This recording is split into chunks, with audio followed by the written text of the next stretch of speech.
Yeah, Friday afternoon with Mike now. I've got a friend who recommends a lot of music for this programme, and he's very good. He is just tuned in, and he got in touch with me a couple of weeks ago and said that he'd been a judge on a competition, and that the winner of that heat was just fantastic, and that I just had to get her on the programme, and it's exactly what I've done. So a very good afternoon to Harry. Good afternoon, Harry. Good afternoon. So yeah, you won that heat. What was the competition like? It was really good actually. Everyone in the competition was amazing. Ah, good. So you've done very, very well to get this far. You're going to play a song for us. Let's start straight away with some music. What are you going to play? I'm going to play a song called Stop Sending Poetry to My Boyfriend. Stop Sending Poetry to My Boyfriend. Like the title, let's hear it.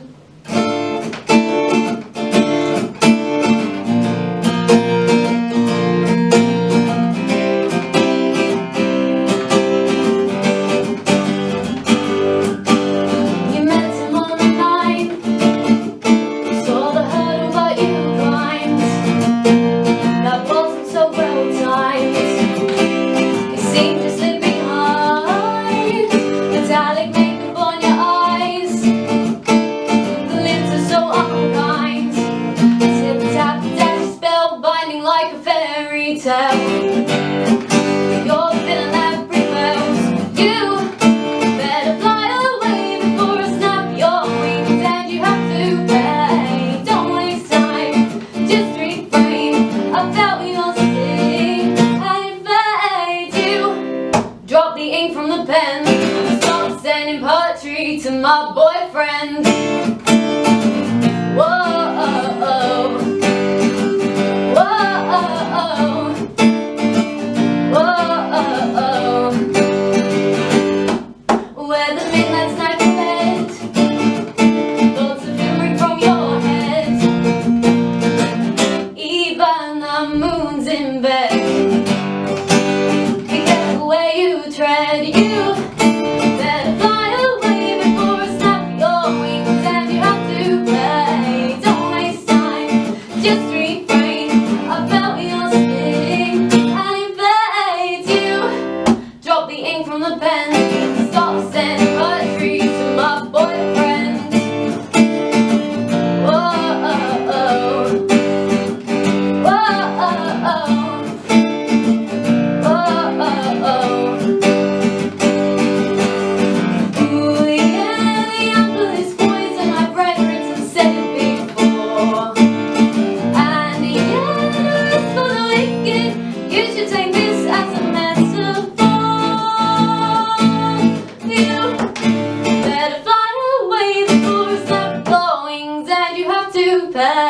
Don't waste time, just refrain.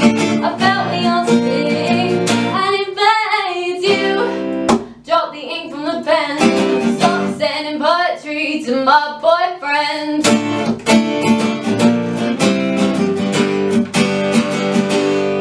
Stop sending poetry to my boyfriend. Stop sending poetry to my boyfriend. That is live in the studio. That is Harry. Where did that come from? Was there a little bit of history there? Yeah, there is. It's a true story. It is. Is it you or somebody else? Or are we not divulging that sort of information? No, it's about me. It is about you. Somebody sent poetry to your boyfriend. Okay, I did. Oh dear. Okay, I'm going to come on to your songwriting. Well, let's go right back to the beginning. When did you first pick up a guitar and why? I was about 9 years old. Really? My sister bought me a guitar, a classical guitar, when I was like really young, and then they started doing guitar lessons at my primary school. So right. I started guitar at primary school, and it wasn't really for me doing classical. So then I went to Fretboard Warriors, which it's owned by Debbie Driver in Hornchurch. Yeah. And yeah, I started learning acoustic guitar, and I realised I could pick that up really quickly. And she taught me like how to write, how to play, everything. So. What comes first for you, the music or the lyrics? A bit of both. Bit of both, right? So you get sort of tune in your head and think, and then you get a subject that's close to your heart. And what do you normally write? Obviously that was very biographical, but what about normally? I usually write love songs and songs to do with existential crises. Okay, as you do, as you do. All right, you're a young artist. How difficult is it to get out there and get your music heard? Are you playing gigs, for example? Yeah, we sort of set up a gig company last year when it wasn't really a proper company. Okay. It's like we go under the name of Sugar House Sounds, and it's me and like some uni friends. Right. And we just set up gigs in Shoreditch, because that's where our uni was based. Okay. And yeah, they went well. Yeah, I mean, it's a tough. We have lots of young musicians coming in, not just young musicians, but the gig world is tough these days, isn't it? And you don't really make much money, but it's one of the ways of getting out there. Yeah, it's more about the exposure. It is. Are you nervous up there, or? Not particularly. I don't know. I don't really get nerves on stage. I get nervous after, maybe. Yeah. Are you up there on your own, or are you up there with support? Usually on my own. Well, that's Last year I played band for the first time. Did you? Did you? Was that awkward? Did you find that strange playing with a band, or? I found it better. You found it better. Yeah. Okay. Right. Let's hear another song from you then. What is this? What's it called? And what's it about? This one's called Sucrose Solution, and it's a love song. It's a love song. Yeah. We can say no fairer than that. Let's hear it.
Thunderstorms away, my bell burst to white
I'll count down and sing a sound.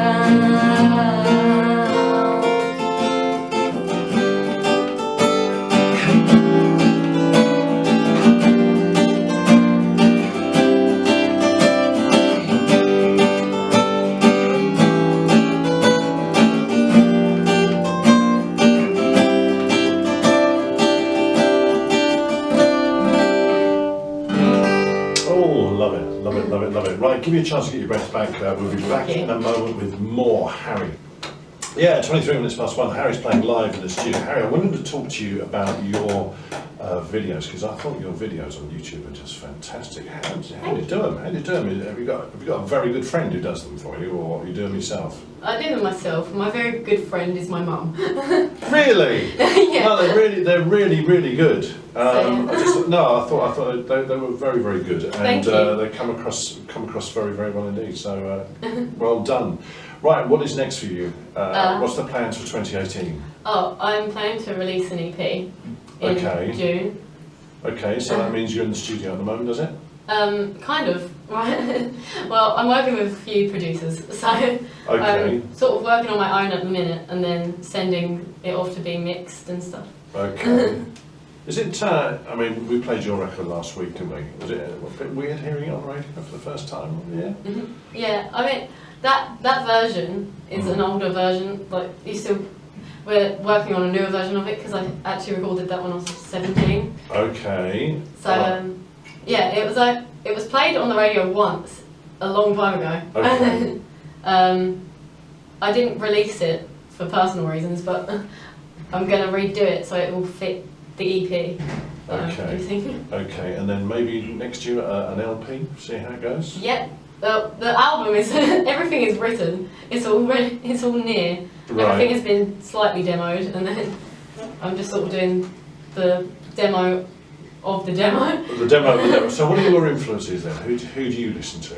Green Day are my #1 influence. Okay. Marina and the Diamonds, Panic at the Disco. Panic at the Disco, yeah. Arctic Monkeys. Yeah, okay. Lana Del Rey. Okay.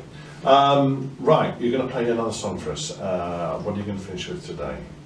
Miss Oblivious. Miss Oblivious, which of course is your Twitter handle as well, isn't it? It is, Miss Oblivious _. Miss Oblivious _. Okay. If you'd like to get in touch with the programme, there's lots of you out there I know listening at the moment. Mum's listening, I take it, isn't it? Yeah, Mum. she's in the car outside. Hello, Mum. She's out there listening. Come in. What's she doing out there? Bring her in. No, Bring her she in. wants to. She's listening out there. Okay. All right. Okay. Right. Okay. So this is called. This is Miss Oblivious. Miss Oblivious. Yeah, probably just said that. Right. Off you go.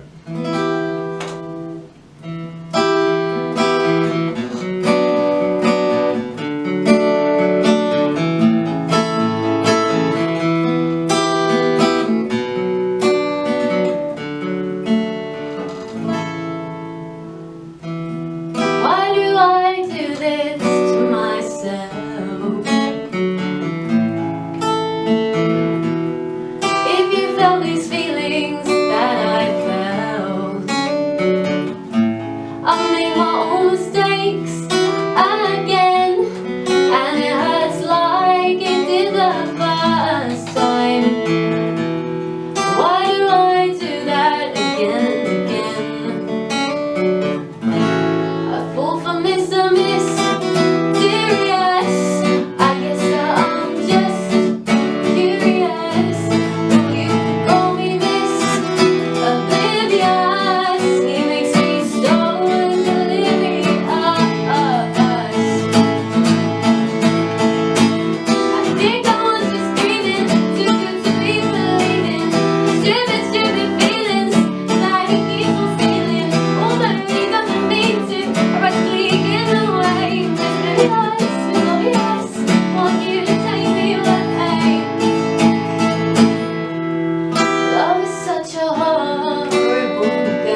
love the sound you get out of that guitar. You really thump it, don't you? You really, really thump it. Now, young lady, I'd like you to come back when that EP's ready to go. Thank you. And we'll play it, and when it's all produced and mixed. And I do really like the sound you get. Keep doing those videos as well, because they're really, really good. And good luck. I hope it all works out. When have you got a gig you can tell us about that we could come and see you? Yeah, you can see me at the live final of Undiscovered Live Music Project. Well, of course. And when is that? When is that? February 16th at Cramphorn Theatre. The Cramphorn Theatre in in Chelmsford. Chelmsford. Yeah, no. Well, good luck with that. It's going to be a big night for you, isn't it? You've got a good chance as well. Harry, thank you very much for coming in and playing, and all the best for the future. And as I say, promise to come back. And Mum should be out in a minute. When Mick Jagger came in, his mum didn't sit in the car. I'm joking. Right, here's the new single from